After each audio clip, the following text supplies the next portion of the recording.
নামাজ ভঙ্গের কারণসমূহ।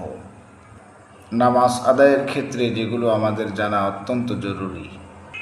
1 নম্বর, নামাজের ভিতরে সূরা কেরাত অশুদ্ধ পড়া। 2 নম্বর, নামাজের ভিতরে কথা বলা, ভুলে কিংবা ইচ্ছাকৃতভাবে। 3 নম্বর, নামাজের ভিতরে কাউকে সালাম দেওয়া। 4 নম্বর, সালামের উত্তর দেওয়া। 5 নম্বর, ইচ্ছাকৃতভাবে উহ আহ শব্দ করা। 6 নম্বর, বিনা ওজরে কাশি দেওয়া। তবে ইমাম সাহেব গলা পরিষ্কার করার জন্য কাশি দিতে পারবেন। 7 নম্বর, আমলে কাসির করা, অর্থাৎ নামাজে এমন কাজ করা যা অন্য লোক দেখলে মনে করবে যে সে নামাজে নেই। 8 নম্বর, বিপদে বা বেদনায় শব্দ করে কাঁদা।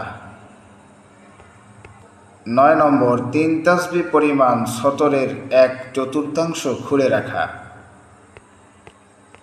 10 নম্বর, মুক্তাদি ব্যতীত অন্য লোকের লোকমা গ্রহণ করা।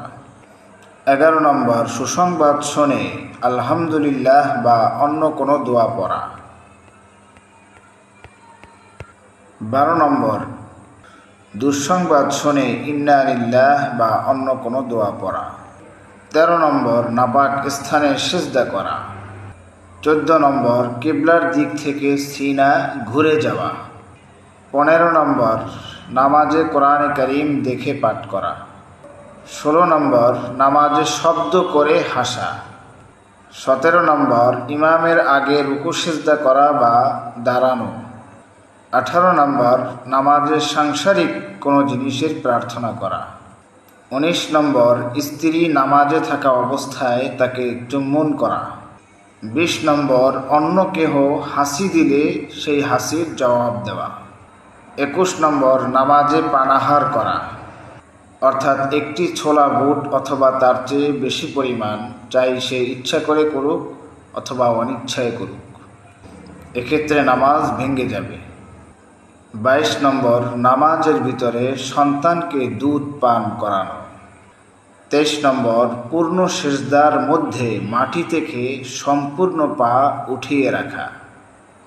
নামাজ ভঙ্গের যে কারণসমূহ বলা হলো, এর মধ্য থেকে কোনো একটি কারণ যদি পাওয়া যায় তাহলে তার নামাজ সম্পূর্ণরূপে ফাসেদ হয়ে যাবে, অর্থাৎ ভেঙে যাবে, এবং পুনরায় নতুনভাবে ওযু করে তারপরে দ্বিতীয়বার আবার সুন্দর করে নামাজ আদায় করতে হবে।